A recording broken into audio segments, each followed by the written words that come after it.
Oi, gente querida! Seja bem-vindo ao Sessentônica, nessa 57ª edição, o programa sobre como queremos ser quando envelhecer.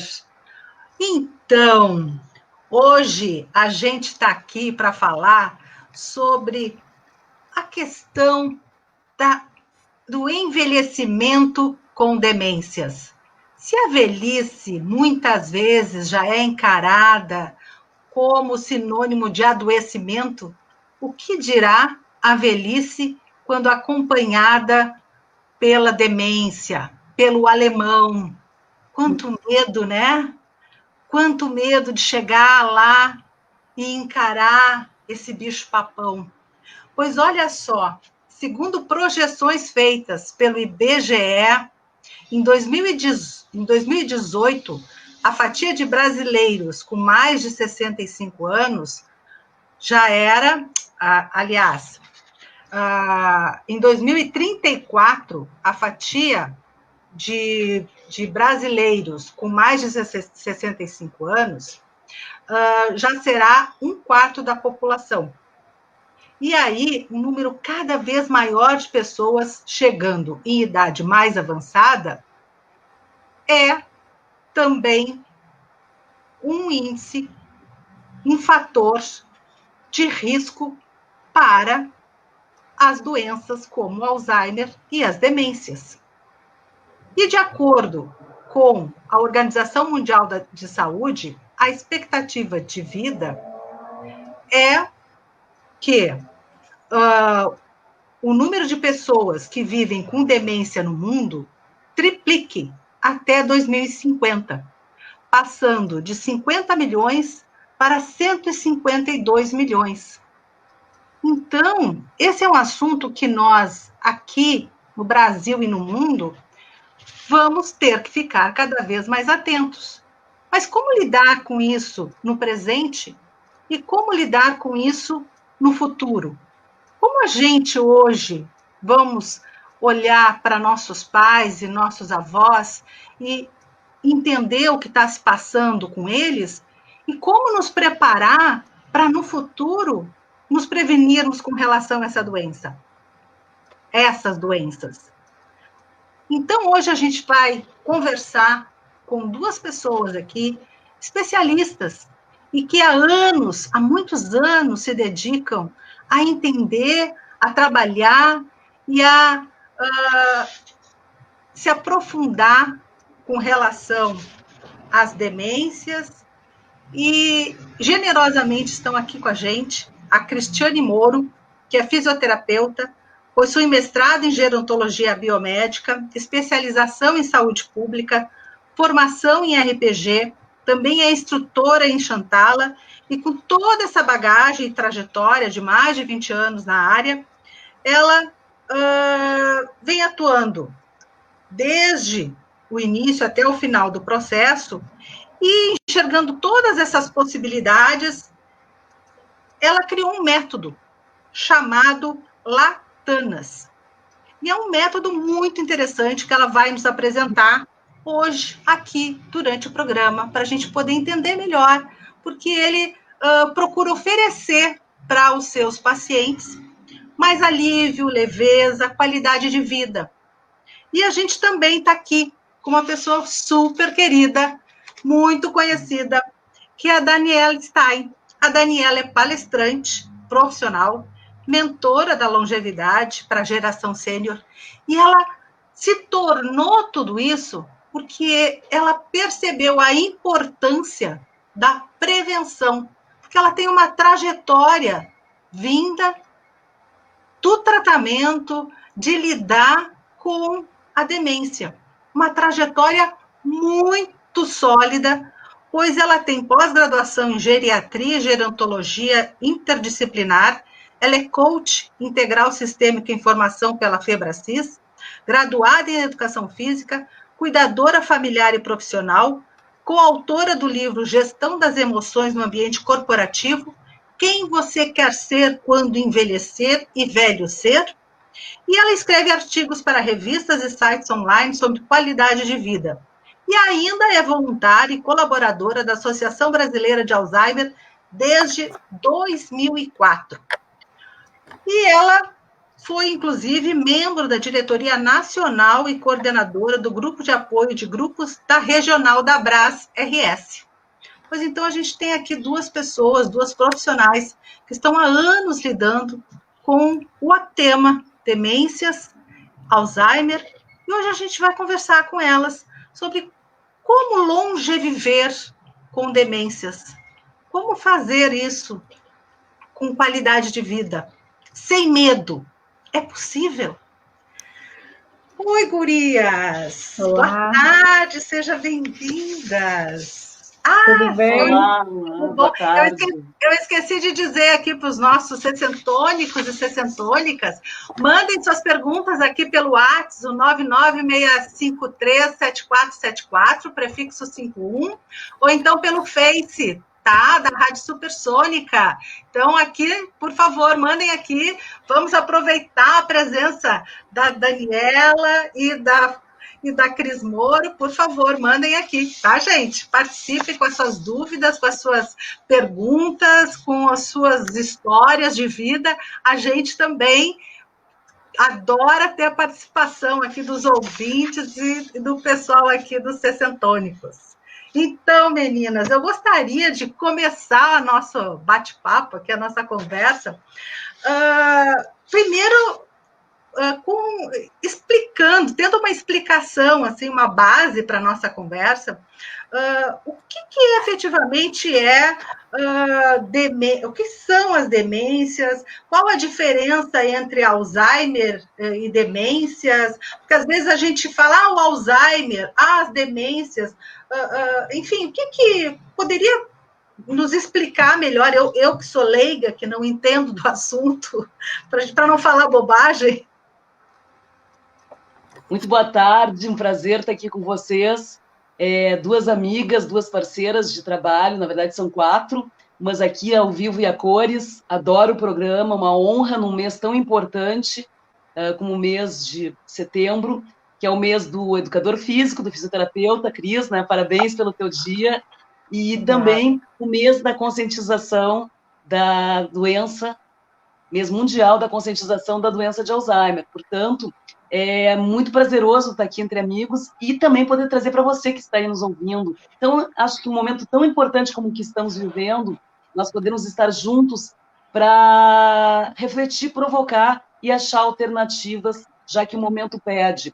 E falar sobre longevidade, com tantos dados nos chamando a atenção, nos reporta a questão de que estamos num cenário que precisamos entender ele melhor. E para isso, para a gente poder falar da doença de Alzheimer, a gente tem que falar desse cenário que a Karen trouxe, né, para nós, o que são as demências e como é que nós entendemos elas. As demências, de um modo geral, são doenças, é uma combinação de doenças, né, que a gente chama de sindrômicas, porque elas são uma síndrome, ou seja, elas são uma combinação de diferentes fatores que vão gerar essa degeneração, que são as doenças crônicas neurodegenerativas, que são iguais, é sinônimo de demência. Então, essa doença crônica neurodegenerativa, ela acontece aonde? Ela acontece, o nome já diz, neurodegenerativa. Crônica, porque ela é constante e se torna constantemente na vida dessa pessoa. Ela vai afetar o cérebro e, portanto, ela vai trazer algumas limitações ao longo da vida. Ela é evolutiva, ela é progressiva, individual, ela é multifatorial, e ela tem várias ramificações. Imagine você um guarda-chuva em que essas questões que a gente chama, porque há um desequilíbrio na área do cérebro e que gera todas essas modificações. E essas modificações do campo da etiologia da doença, ou seja, né, no campo clínico da doença, da origem da doença, se dá em áreas específicas do cérebro que vão transformar, por causa dessa inflamação, através do processo que se dá com a proteína tal, junto com emaranhados que vão mudando essas conexões que o nosso cérebro faz. E aí, por causa desse DNA, dessa genética combinada com outros fatores, é que nós vamos ter, digamos assim, um desvio de rota. E nesse desvio de rota no cérebro, vai gerar essas informações. Aí você pode perguntar, porque eu vou passar a palavra só de uma maneira geral, trazendo essas informações importantes, que eu espero que você esteja conectado com isso, porque são as conexões que nós vamos fazer que vão modificar. Só que antigamente nós tínhamos a ideia, e por isso a importância de cada vez mais nós conversarmos sobre isso, de que isso não era modificável. Então, essa neuroplasticidade, essa combinação de fatores que vem a comprometer o cérebro de quem tem um diagnóstico, infelizmente, hoje ainda muito tardio para muita gente, por causa do preconceito, por causa da falta de informação, da baixa educação, do não acesso à informação, do não acesso a médicos, ou porque somos preconceituosos por natureza e deixamos a doença, ao invés de tratar a vitamina, tratamos o remédio. A ideia aqui é que a gente possa, então, verificar isso. Para isso, precisamos saber o que está acontecendo com o médico e com os profissionais. Assim, a gente faz essa combinação para que os tratamentos farmacológicos se combinem com os não farmacológicos, para que a gente tenha uma vida mais longeva, com saúde e com doença. Então, a doença de Alzheimer é a demência de maior incidência. Mas ela é a única demência? Não. Nós temos outras. Ela é de maior incidência e, a partir dos 65 anos, a idade cronológica, ela define a progressão cronológica com fatores, como eu comentei, que nós vamos falar agora juntas, que vão fazer esse combo, né, esses multifatores. Portanto, existem mais de 50 tipos de demências, mas a doença de Alzheimer, a demência de Alzheimer é a de maior incidência e ela é mais complexa em alguns aspectos. Nós temos várias outras parecidas e precisamos ficar atentos a essa combinação de síndromes que eu trouxe de uma maneira muito rápida, para que a gente possa direcionar a melhor forma de tratar, de nos tratarmos e de acharmos alternativas para que a gente possa viver com saúde e com doença na qualidade de vida que nós vamos buscar ao longo desse processo evolutivo, já que é uma doença de longa duração, né? Geralmente, ela também, em termos de cenário, ela afeta mais mulheres, pessoas de baixa condição socioeconômica, e também tem estudos muito interessantes nos países africanos, em que eles são uma população, estudos longitudinais, em que eles são uma população com maior aumento da incidência da doença de Alzheimer, pela baixa instrução educacional. Então, é interessante a gente perceber a cultura, onde você está, quais são as suas escolhas, como você está trabalhando as suas possibilidades e como você está combinando tudo isso para diminuir os fatores de risco, né? Já que temos aí uma série de coisas que vão impactar.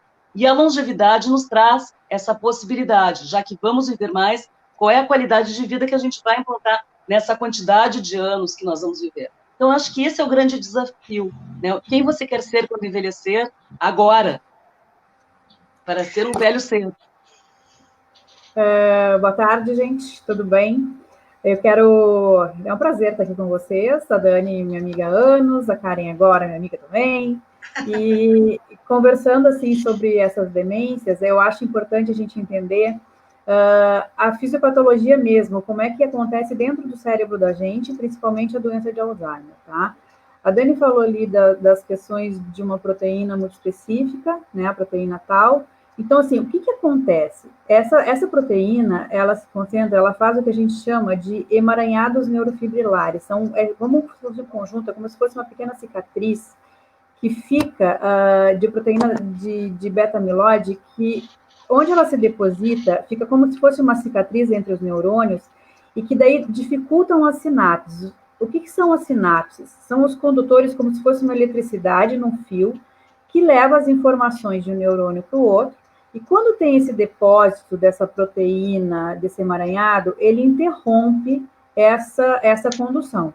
Então, assim, o cérebro, ele fica com pequenas interrupções, e uma característica muito específica da doença de Alzheimer é que essa fisiopatologia, esse acontecimento, ele se dá principalmente numa área do cérebro que é o lobo temporal, tá? Que é uma região onde a gente tem, eu sempre digo que é a nossa caixa preta de memórias, que ali tem uma estrutura muito específica para memória que se chama hipocampo. Então, ela é a nossa caixa preta de memórias. Então, por isso que o Alzheimer, ele é conhecido como a doença da perda de memória, porque esse processo se instalando nesse local específico de instalação é a característica que mais afeta, que é mais evidente de sinal e sintoma. que esse é um dos primeiros sinais e sintomas que a gente começa a perceber nas pessoas. E aí é muito interessante, porque junto com essa estrutura anatômica que é alterada, junto com esse comportamento que vem junto de brinde, né? A gente sempre diz que uma estrutura alterada vai alterar um comportamento que vai alterar o indivíduo, né? O indivíduo é um todo sempre, não é só a estrutura anatômica, não é só o comportamento. E essas estruturas alterando, a gente vai ter memórias específicas que a gente vai perder. Então, assim, a gente tem o cérebro, ele é dividido didaticamente, né, em vários tipos de memória. E o Alzheimer, ele tem uma memória muito específica que a gente perde, que é a memória recente. Diferente da história pregressa, da história da memória antiga. Então, assim, essa é a característica que a gente vê, principalmente, o meu avô, ele só fala das coisas antigas, mas esqueceu que comeu ao meio-dia. Ou eu esqueci que eu marquei um encontro com vocês ao meio-dia e passou, eu não consigo lembrar de fatos recentes. E isso é uma característica muito evidente também, tá? Da doença de Alzheimer. Gurias, deixa eu perguntar para vocês. Quando a gente começa a perceber assim alguns esquecimentos como esses, como é que a gente procede, como é que a gente faz para conseguir um diagnóstico? A gente vai, de que maneira buscar um diagnóstico para uma demência? Né? Com quem se vai? Que tipo de especialista? A gente tem que deixar bem claro uma coisa também, né? Que assim, o esquecimento é diferente do esquecimento patológico, do esquecimento de uma distração, de uma depressão, de um déficit temporário, tá? Então, assim, nem todo esquecimento é Alzheimer. Isso é uma coisa que a gente tem que deixar muito claro. Mas também falaram da importância de fazer um diagnóstico precoce. Como a gente faz o diagnóstico precoce e, ao mesmo tempo, não dá importância para qualquer esquecimento? Como é que a gente chega nesse equilíbrio? Né? O que a gente importante. Tem... muito importante. Desculpe, finaliza, por gentileza, porque eu estava pensando... Pode ir, Dani. Eu tenho que chegar cedo para poder fazer um diagnóstico precoce, mas, ao mesmo tempo, eu não posso ficar preocupada com qualquer esquecimento que meus pais, meus avós vão demonstrar. Qual é o equilíbrio nessa conta de chegada aí? Né? Em que momento levá-los, ou me preocupar a ponto de levá-los, de sugerir e a quem encaminhar, a que tipo de profissional encaminhar? Perfeito. Eu acho que a Cris trouxe algumas coisas pontuais da fisiopatologia da doença, fundamentais, que quando você vai no médico, antes mesmo de ter um diagnóstico tão complexo, para se chegar a um diagnóstico de uma doença neurodegenerativa, uma demência, existem muitas etapas. E as pessoas, por falta de informação, elas estão achando que tudo é doença de Alzheimer ou demência, né? Tirando o protagonismo de seus pais, tirando sua própria autonomia e ficando dependentes e reféns de mídias que confundem e não informam. Portanto, nós temos que validar a importância de um diagnóstico, não supervalorizando e nem diminuindo, mas o médico é o profissional, o médico geriatra, o médico neurologista ou psiquiatra, são hoje os profissionais, dentro do conjunto de profissionais, que fazem essa avaliação diagnóstica, que não tira a importância dos gerontólogos, de uma equipe, né, interdisciplinar, de fazer uma avaliação anamnese para poder ajudar, não a diagnosticar, mas para detectar possíveis características que podem estar gerando um declínio cognitivo leve, que vem antes de uma doença e que podem, sim, portanto, serem comprometimentos que vieram, por exemplo, de um estresse muito grande. Nós sabemos que o processo inflamatório e os níveis de cortisol no sangue, no cérebro, aumentam em muito, né, os nossos comprometimentos relacionados ao que a Cris trouxe, ligados à nossa capacidade de pensar, de sentir e de agir, que é onde a gente deposita, é a área cognitiva da memória, onde a gente tem a capacidade de tomar as decisões. Só que como é que isso precisa ser avaliado? Isso precisa ser muito bem avaliado. E o que as pessoas fazem hoje em dia? elas não se autocuidam. Nós, como grupo, não paramos para nos cuidar, nós não fazemos o tema de casa, nós não tomamos a vitamina, nós buscamos o remédio. Então, portanto, se eu tenho, voltando à tua pergunta, se eu tenho uma necessidade para fazer um diagnóstico, porque percebo que tem alterações de esquecimento voltados com a memória, percebo que alguém na minha família não está mais como era antes, primeira coisa é falar com essa pessoa se ela tem capacidade, autonomia de participar e não tirar dela a sua história de vida. Eu fiz um material e nos programas que eu atendo de mentoria, longevidade.com demência, existe um processo, é metodologia mesmo. A história de vida de uma pessoa não pode ser tirada. Quando você tira a história de vida da pessoa, você tira a dignidade, a assinatura digital dela. Então, converse com seu familiar. Se você está com medo, pergunte. A doença de Alzheimer, assim como as outras demências, mesmo ela tendo os aspectos clínicos tão importantes que precisam ser diagnosticados, elas só vão ser validadas se nós trabalharmos os manejos do comportamento, que no último encontro agora do Fórum Internacional Alzheimer's Association, o ano passado já se discutia isso, e muitos estudos levam para isso. Nós precisamos nos aproximar do comportamento do outro, entender o que o outro está sentindo e buscar, nessa combinação de fatores modificáveis, a possibilidade de buscar. Portanto, então, essa diferença de características com sintomas é um passo, é uma trajetória que leva muito tempo. Por isso a importância do diagnóstico precoce. Quanto mais cedo se tiver um diagnóstico precoce, como é que se faz isso?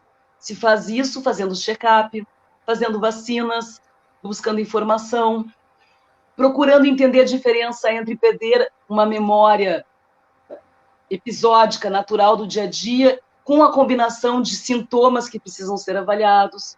Então, só para finalizar, é muito importante que nós tenhamos, assim, principalmente os profissionais da saúde, não protocolizar o relacionamento. Nós precisamos entender as diretrizes e, em casos familiares, conversar mais, porque é na comunicação que nós vamos diluir os preconceitos e, principalmente, desmistificar a informação equivocada. E aí, Cris, qual é, Cris, a tua colocação? Porque, assim, ó,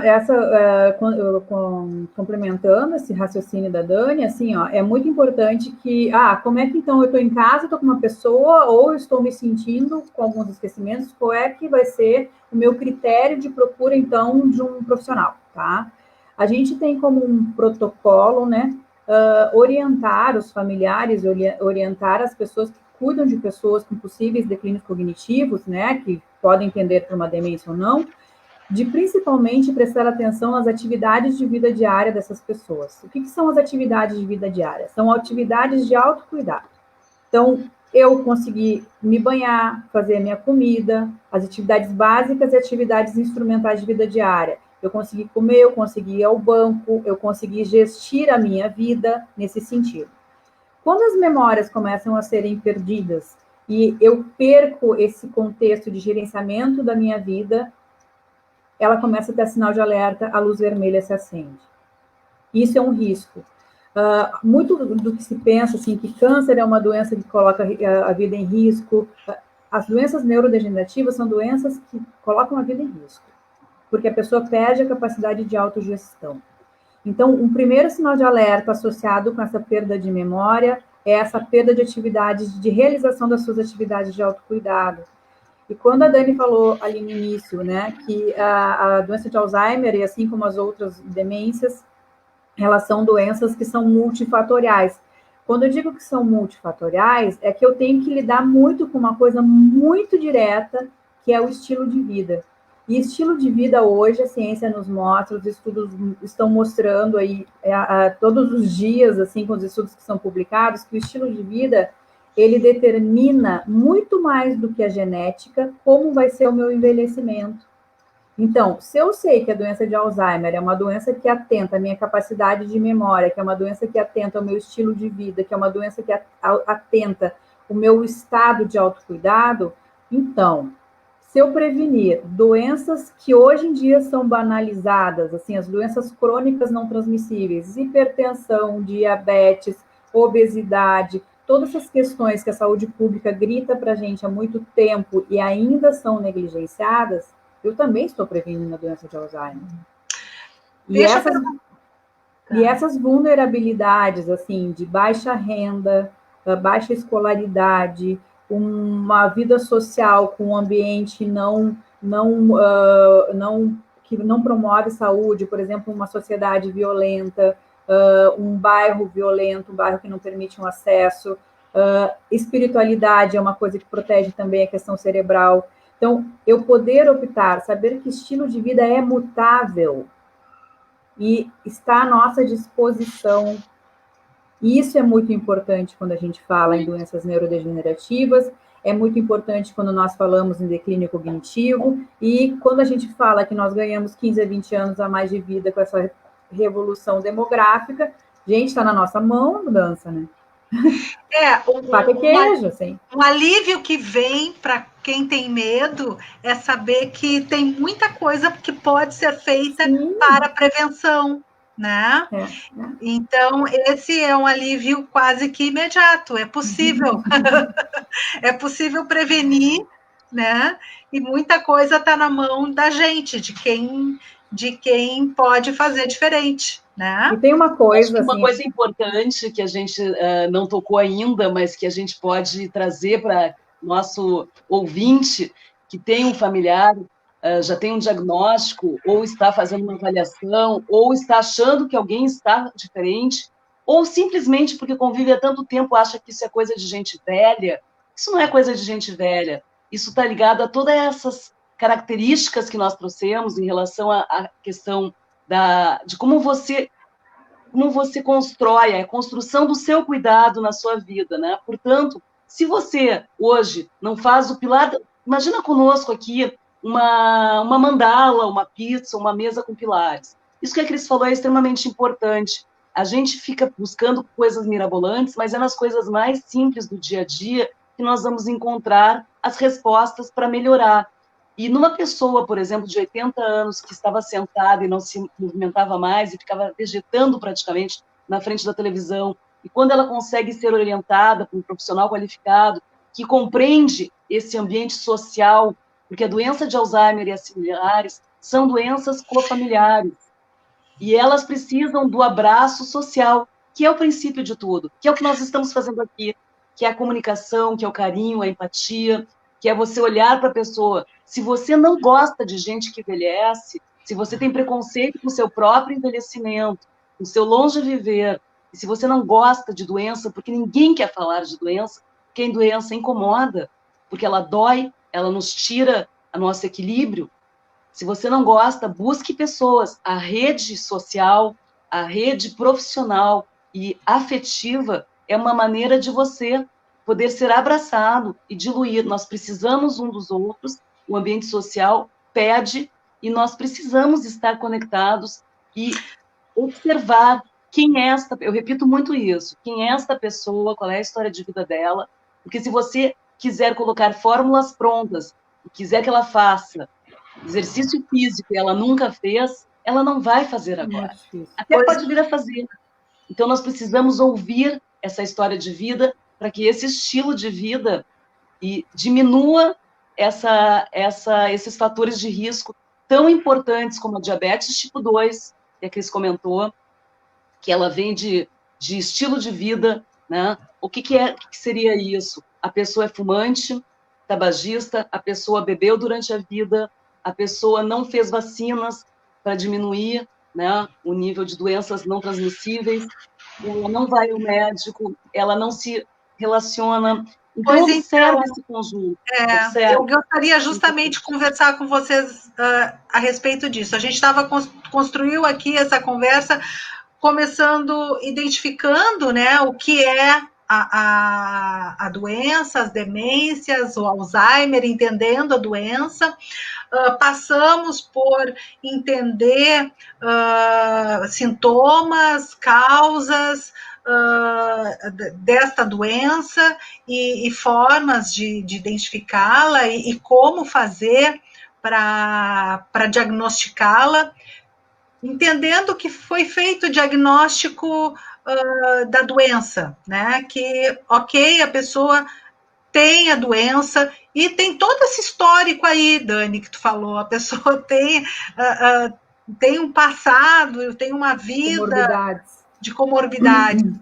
E agora, como fazer para que essa pessoa, frente à vida que ela ainda tem pela frente, com um diagnóstico e com este passado que ela carrega, como fazer para que esta vida que ela ainda tem para ser vivida seja uma vida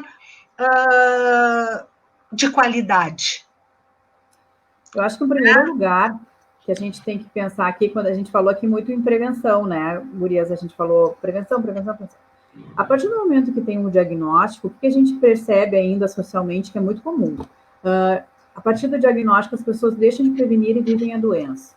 Tá? Ainda é muito corriqueiro isso, e é uma coisa que a gente trabalha muito tentando passar essa barreira, e que a gente diz que o Alzheimer e essas outras demências, essas outras doenças neurodegenerativas, ela é uma doença de muita importância a orientação do paciente, do familiar, do cuidador. Porque onde a gente encontra um meio em que, se a doença está instalada e o meio não é educado para não deixar que a doença agrave, aí a gente tem uma cascata de perdas, tá? Por que eu digo isso? Porque por mais que a doença já esteja diagnosticada, a gente consegue mudar estilo de vida, a gente consegue adaptar uma melhor qualidade de vida, sim, para paciente em qualquer nível e estágio que esteja essa demência. É muito cômodo as pessoas dizerem, não, ele tem Alzheimer e deixa ele sentado. Não, ele tem Alzheimer, ele tem diabetes, vamos mudar o diet, mas eu vou continuar dando doce. Não, estilo de vida é um estilo de escolha. E quem está ao redor, no momento em que a pessoa tem um declínio cognitivo, tem tanta responsabilidade quanto em manter aquela saúde em melhor estado geral. Eu acho que essa doença que é social, é uma doença, é uma patologia que ela é social, porque todas as pessoas que convivem a pessoa com diagnóstico de demência vão viver aquela alteração junto. Então, assim, tem vários pacientes que eu atendo que têm amigos que ainda vão visitar o amigo que está com uma demência avançada e tem essa biografia, mantém essa história de vida ativa, prevenindo o agravamento, mantendo uma vida social, mantendo uma vida familiar, mantendo uma vida que a pessoa gostaria de ter. Tem uma questão muito importante, que daí é no estilo de vida que é muito que eu trato, né? Assim, gosto de tratar desse jeito, que é assim, ó. Bom, a pessoa está com declínio cognitivo inicial, recém-diagnosticado com uma demência, e as pessoas evitam falar com aquela pessoa sobre isso. Era uma pergunta que eu tinha para fazer. Tá. Conta ou não conta? Que as pessoas evitam de falar com a pessoa sobre a doença. Cristiane, com os estudos que eu tenho até hoje, eu acho que é uma grande perda de oportunidade de uma construção de tratamento digno, tá? A partir do momento em que tu senta com uma pessoa que já tem um diagnóstico de uma doença dessas, assim, degenerativas, demências, tu estás aproveitando e tu aproveita o máximo de cognição presente para construir de como a pessoa gostaria de ser tratada. E levando essas questões que são muito importantes para a condução desse tratamento. Porque a Dani ressaltou uma coisa muito importante ali no início da fala dela, que essa pessoa, ela não deixa de existir, ela não perde a biografia que ela tem. Sim.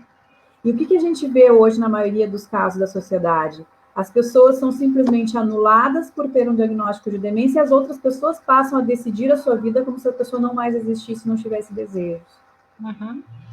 E o momento de fazer isso é muito importante, é no início da patologia, no início do diagnóstico, e traçar essas metas com as pessoas. E me parece que muitas vezes as famílias negam, né, a existência. Elas É como se elas não quisessem que... Como elas não querem que exista o diagnóstico, acabam não falando da existência dele, né? Uma hora Eu não... para falar de um tema tão complexo, eu estava aqui pensando e ouvindo vocês, falamos nas comorbidades, falamos nos aspectos multifatoriais, a origem da doença, onde ela afeta o córtex cerebral, que é a região das emoções, o sistema límbico, falamos tantas coisas, mas tem uma coisa que nós também falamos, mas que eu acho que permeia tudo isso. O Brasil é um país em desenvolvimento e um país com muita diversidade. Se nós falarmos com as pessoas que estão nos ouvindo, nós vamos ter centenas de pessoas com realidades muito diferentes. Você, às vezes, tem uma condição socioeconômica excelente para lidar com os diferentes estágios que a doença traz. E a doença ela é muito longa. Ela dura, em média, para mulheres mais, as mulheres vivem mais que os homens, e ela exige de todos nós um posicionamento que muitas vezes te pega na contramão. Ela é dramática. Não dá para a gente, né? Ela é dramática para a maior parte da população, né? Mas ela não é uma doença, ela é uma doença democrática. Então, se você consegue entender o seu papel como cuidador familiar, como cuidador profissional, e você faz um plano, você gesta, como a Cris falou no início, gestão do autocuidado, e você já tem uma relação estabelecida com essa pessoa, mesmo com as diversidades, com as dificuldades, você vai encontrar caminhos mais fáceis. Se você não tinha, é uma possibilidade de resgate. Por que eu estou dizendo isso? Porque a doença, ela, além de ser uma comorbidade clínica, hipertensão, de doenças clínicas, né, com sintomas específicos, ela é uma comorbidade social, emocional, espiritual, ela envolve o guarda-chuva da longevidade. Portanto, você não é obrigado a saber tudo isso. Você não tem como saber tudo isso. Nós não viemos prontos, nós viemos com muitas perguntas. Daí a importância da rede, daí a importância de você buscar ajuda. E respondendo a tua primeira, lá mais atrás, a questão da onde ir, muitas vezes você não tem acesso ao médico. Procure um vizinho que já tem uma experiência. Procure a rede de amigos. Procure os familiares que não são mais de sangue, mas aquela pessoa que pode te dar informação. A informação, o conhecimento é poderoso, pessoal. Portanto, nós não temos um plano nacional de demência. Ele está sendo começando a ser trabalhado no Brasil. O que significa isso na sua vida? Quando o Plano Nacional de Demência, que foi trazido na conferência, no fórum, o ano passado, que esse ano também foi discutido, são as políticas públicas que impactam a vida de uma massa de pessoas que não tem saneamento básico, água potável. Então, com um plano de demência no Brasil, que já existe na América Latina, e o Brasil é o único que não está ainda, e que agora está desde 2009, nós temos que buscar o acesso não para tratar a doença, que é o que eu acho a propósito desse encontro, dessa nossa conversa, que é a gente trazer esse cenário maior e trazer para a realidade de cada um de vocês que a informação, que os relacionamentos e o conhecimento podem te dar direções, porque o impacto da doença, quando você fica sabendo e você não tem para onde ir, você fica completamente perdido. Portanto, saber nortear, saber que passos, através de um plano, e buscar as pessoas vai te ajudar a diminuir essa confusão, esse estresse. Porque nós trabalhamos, né, Cris, nos nossos atendimentos, a pessoa que está com o diagnóstico da doença, ela está melhor, muitas vezes, do que o familiar. Nós hoje sabemos que quem adoece, nós temos ali um adoecimento familiar. Então, nós precisamos tratar o familiar, levar a informação para o familiar. E aí eu pergunto para vocês, então, gurias, como é que a gente faz? Vocês que são profissionais, né? E eu percebo que muitas vezes, quando a gente fala da doença, né, demências, e já aproveitando, eu vou dar boa tarde também para a Lorna Filber, que está nos cumprimentando. Oi, Lorna. Querida Lorna.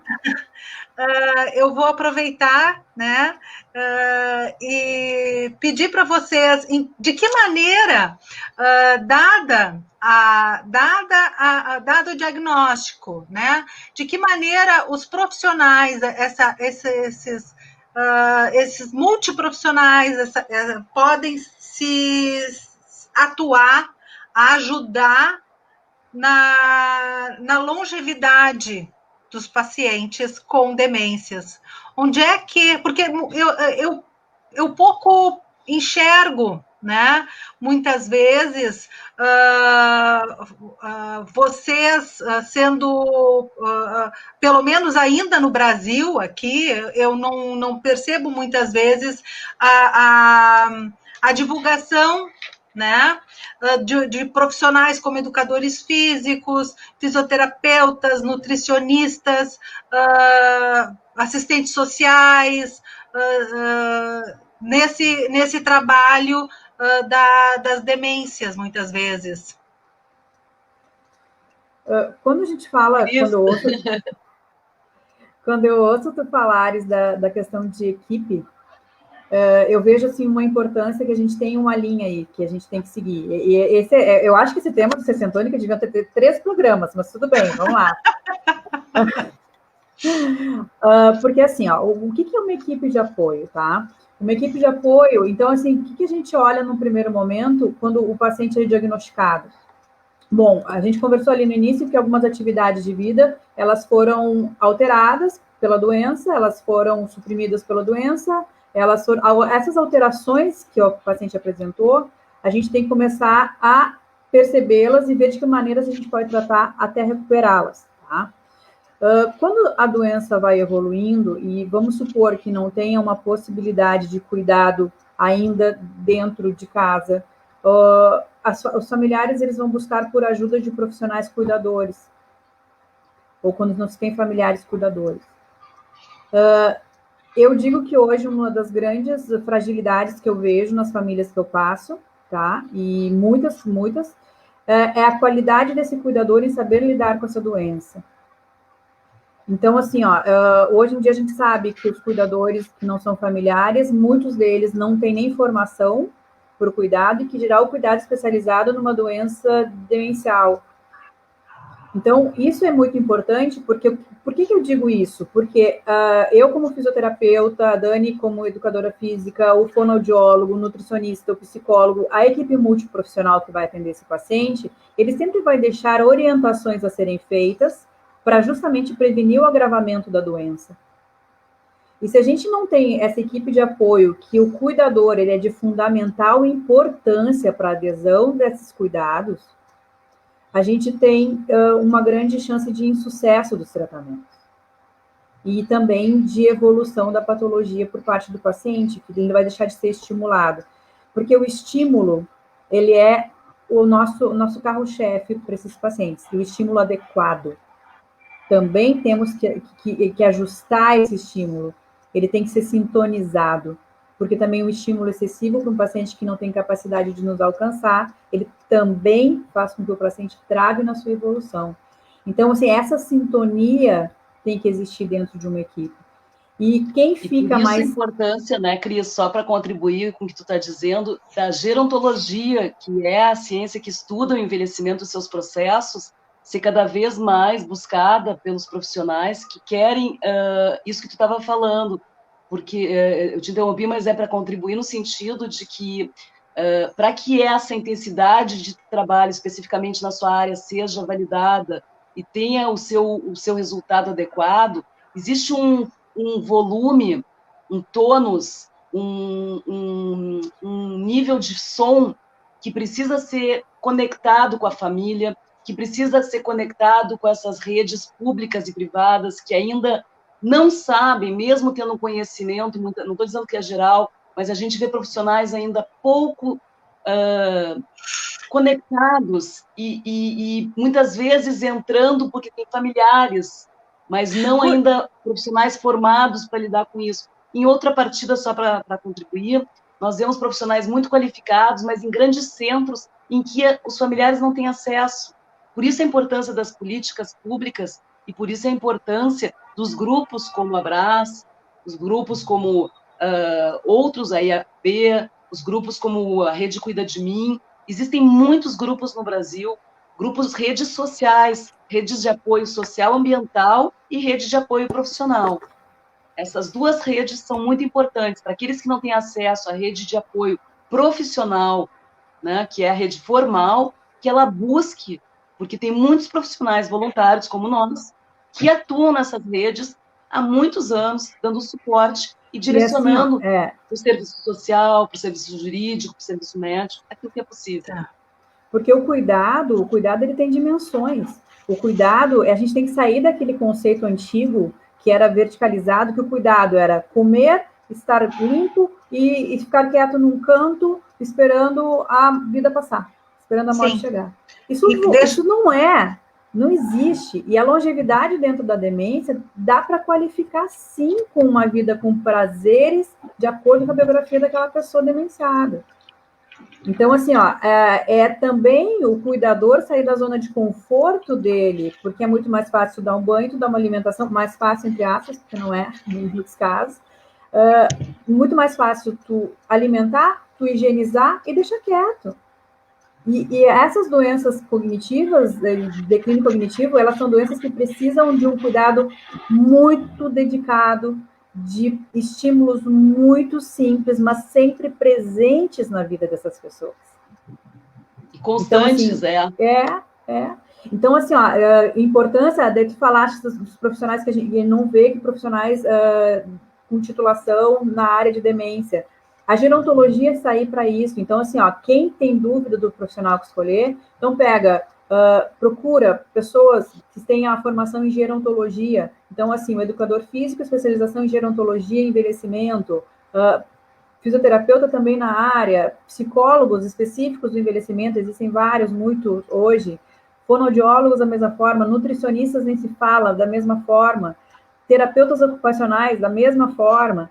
Então, que tenham esse olhar específico, porque realmente eles têm especificidade de lidar essa doença. E todos eles podem auxiliar nesta longevidade com qualidade para a demência, certo? Sim, porque é multifatorial, né? É multifatorial. Então, assim, uma deglutição mal feita, ela pode fazer uma aspiração e fazer uma pneumonia por aspiração, que vai reverberar no estado geral de incapacitação, que pode levar o paciente a ficar acamado, hospitalizado e ser essa cascata. Então, quanto antes os profissionais agirem com promoção e prevenção dentro da patologia, muito melhor, né? É que a gente espera com esse plano nacional, né, de demências, que as pessoas comecem a se atentar para essas questões e não deixar realmente procurar por profissionais quando já não dar mais conta. Eu acho que nós temos uma situação assim importante de macro cenário também, de mundo, com a Covid, com a pandemia. As ILPIs, que são as instituições de longa permanência, têm dados alarmantes de pessoas que foram a óbito, que morreram, né? Em função da vulnerabilidade, da fragilidade do momento, né?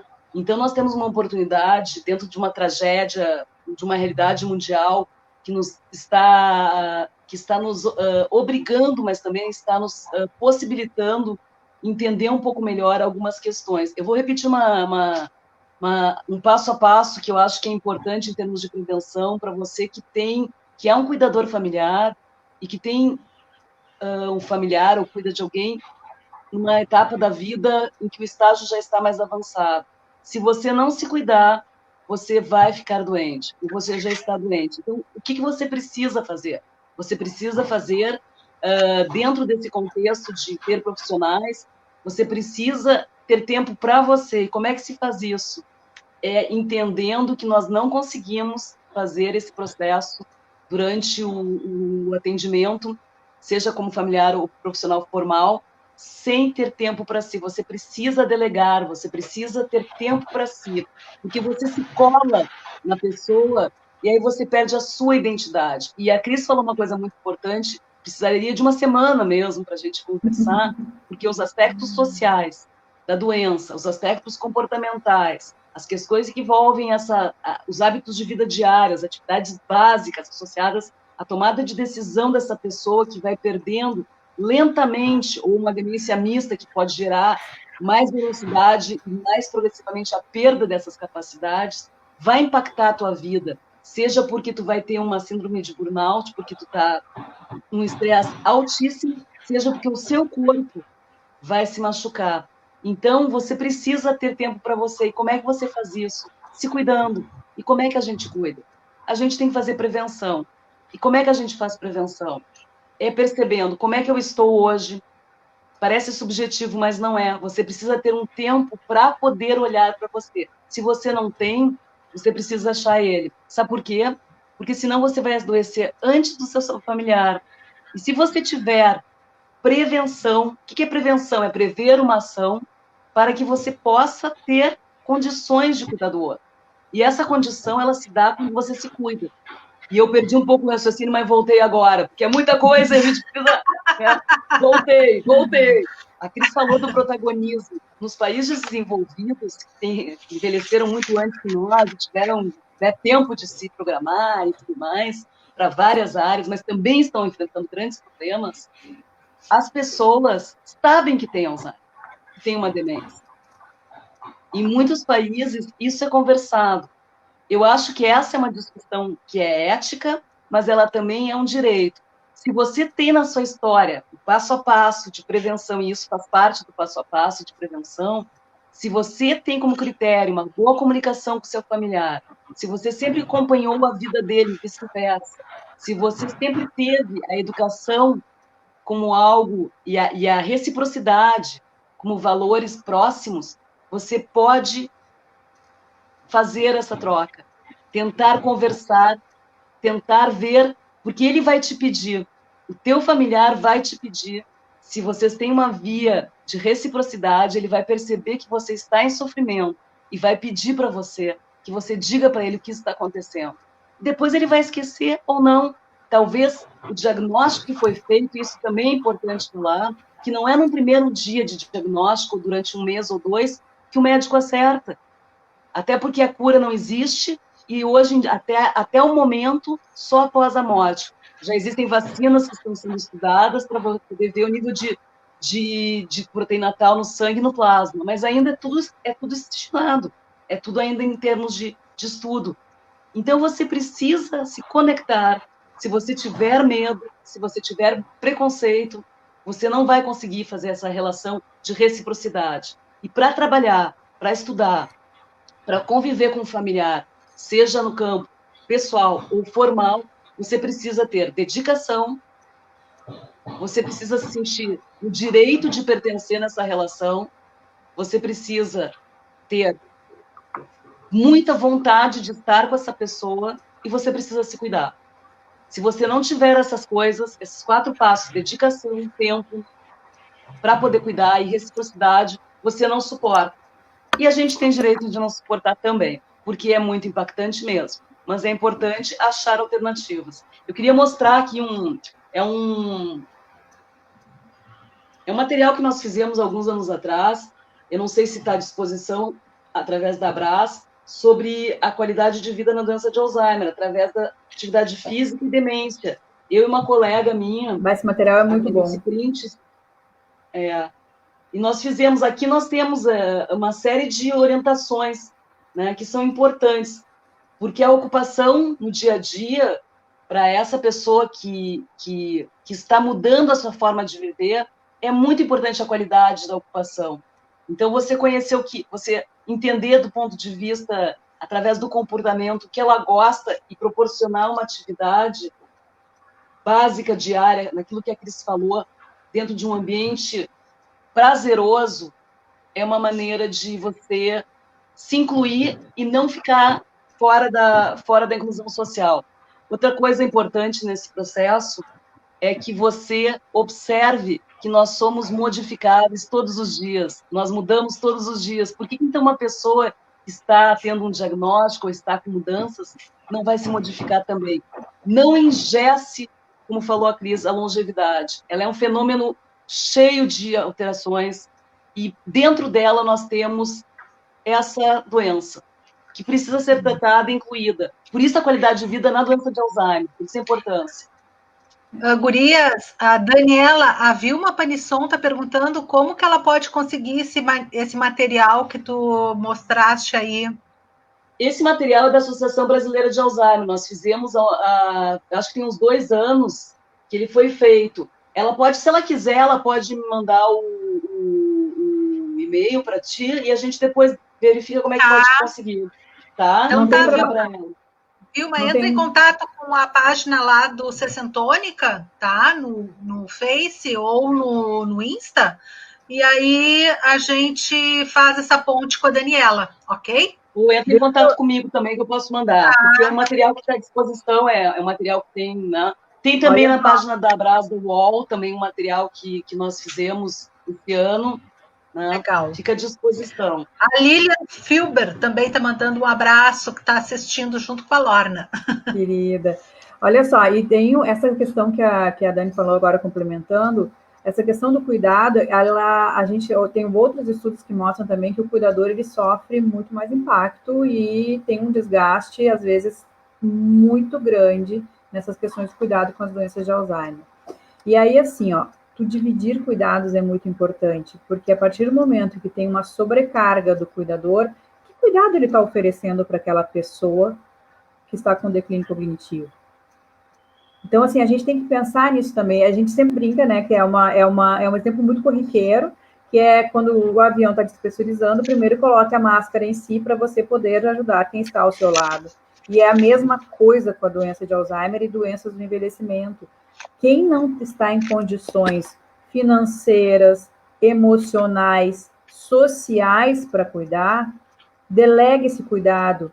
As instituições, existem instituições de longa permanência que têm trabalhos ótimos com doenças de Alzheimer, com doenças outras neurodegenerativas. As instituições estão aí com trabalhos especializados, alimentações equilibradas, porque às vezes também essas negligências acontecem pelas adjacências, uma má alimentação, um mau cuidado, uma noite mal dormida, que vão agravando esse processo de perda cognitiva, e quando a gente vê, explodiu lá na frente. Por quê? Porque teve um descuido dos cuidados diários aqui, que não foi percebido, porque eu não deixo de cuidar porque é meu pai, eu não deixo de cuidar porque é minha mãe, só que a gente está vendo que tem o declínio. Isso é importante também. O que eu estou vendo no outro com demência que não permite com que eu me cuide? É uma transferência também desses papéis, que são muito importantes serem olhados e cuidados. É uma questão social que ainda nós vamos chegar em discussões bem importantes a respeito disso. Porque envolve muita emoção também. Meninas, nós já falamos sobre questões dos cuidados e eu anotei algumas coisas aqui sobre o pós-diagnóstico. E eu gostaria de repassar antes do final do programa e ver se vocês têm alguma coisa a acrescentar. Então, após o diagnóstico, conversar com o paciente, né, sobre o diagnóstico e traçar um plano com ele a respeito das suas vontades, né, seus desejos, de como que ele quer lidar com relação a isso, da doença e como que ele quer, como que ele se enxerga, né, a partir disso e que plano... E sabendo que esse caminho é mutável. O que ele te disser hoje no impacto do diagnóstico, talvez daqui 5 anos ele não diga a mesma coisa. Saber essa flexibilização e essa manter essa comunicação aberta, né? Exatamente. Ter uma rede, construir uma rede, né, de apoio, seja com vizinhos, seja com amigos, ou com a família, mas não, ter uma rede de apoio para cuidar, se não tiver condições próprias, né, de financeiras para ter cuidadores, mas ter uma rede de apoio para o cuidado. Se for possível, ter uma equipe de profissionais, né, múltipla para atendimento, né, nutricionista, educador, fonoaudiólogo, psicólogo, fisioterapeuta, para poder dar esta longevidade com qualidade, acompanhando as várias etapas da pessoa ao longo da doença, né? E se não for possível estar em contato com a Brás e outras entidades que podem dar um suporte, dar um apoio com relação a cada momento, talvez até algum tipo de apoio profissional, se for o caso, né? Ao cuidador, em especial, se autocuidar, né? E aí eu lembro das palavras da Daniela: dedicação, direito de pertencer, né, a essa relação, mas também se dar o direito de não querer estar, de se afastar, né, dessa relação, de ter raiva, de sentir raiva, né? Então, essas foram os itens que eu anotei aqui dessa nossa conversa. Vocês teriam alguma coisa? É uma gestão, eu estava te ouvindo, e é uma gestão num processo de cuidado que a Cris colocou muito bem, assim, muito, muito bem colocado, assim, essa questão de é uma combinação de etapas. Se você for pegar ela só quando já aconteceu, no ponto nefrálgico, na inflamação do processo, é um momento. Se você pode pegar isso no início, por que não começar agora? Esse processo de envelhecimento nos está nos dando a oportunidade agora. Um exemplo, nas minhas mentorias, quando eu estruturo o plano de cuidado em tópicos e pilares, um deles tu tem fatores de risco, a genética, 25% é genética, 75% mais ou menos, 75% é estilo de vida. Então, você já tem um histórico na sua vida familiar. O que significa isso? Tua mãe ou teu pai tiveram uma demência? Que tipo de demência você teve?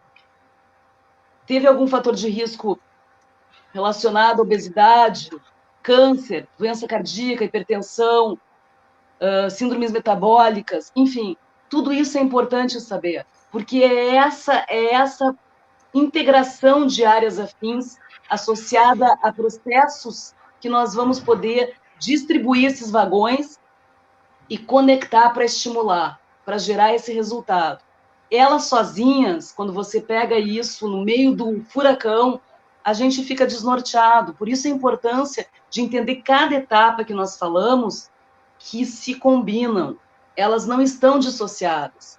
Todas as etapas, tendo um diagnóstico, hoje não é mais 3 estágios, tem vários estágios, começando com um diagnóstico precoce. Com 50 anos você pode começar a se prevenir. Queridas, eu vou ter que agradecer, mas nós já estamos com 1h03.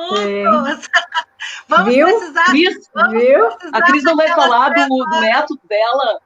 Mas já estouramos o nosso tempo aqui. Tá? Então, gente amada, eu agradeço profundamente aqui a Daniela, que esteve aqui com a gente. Obrigada, eu sei que tu está no meio do furacão aí com o teu curso. Obrigada, Daniela, pelo teu tempo com a gente. Obrigada, Cristiane Moro.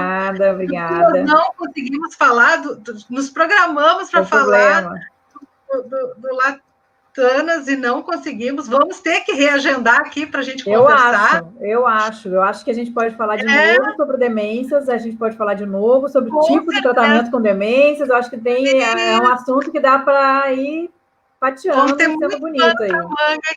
Muito obrigada, muito obrigada. Eu que agradeço, e acho que é uma oportunidade muito grande podermos falar sobre. Isso aí é fundamental. Exatamente.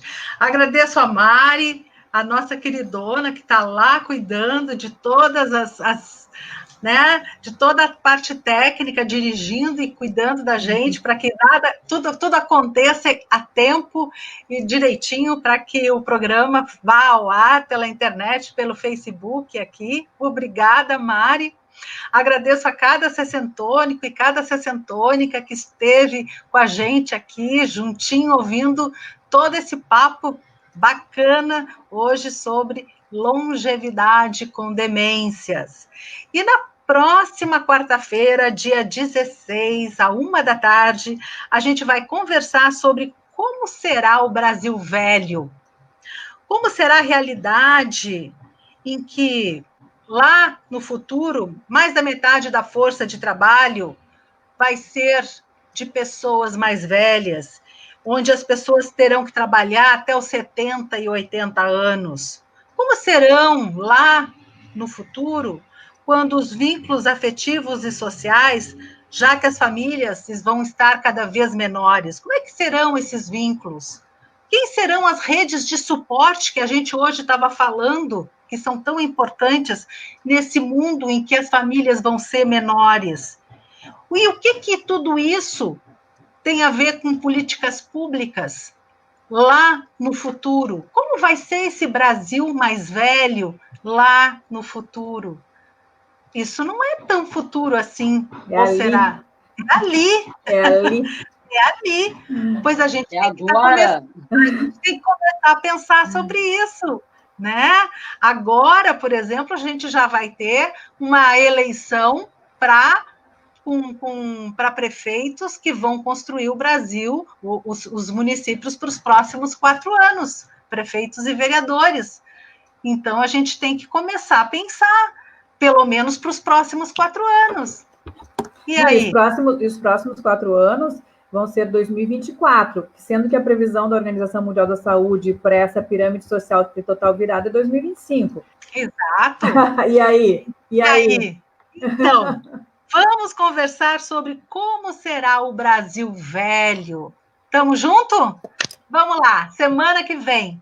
Um grande beijo para vocês. Tchau. Um beijo no coração para cada sessentônico e uma semana cheia de luz para todo mundo. Tchau, gente. Tchau. Obrigada, Boa semana. tchau.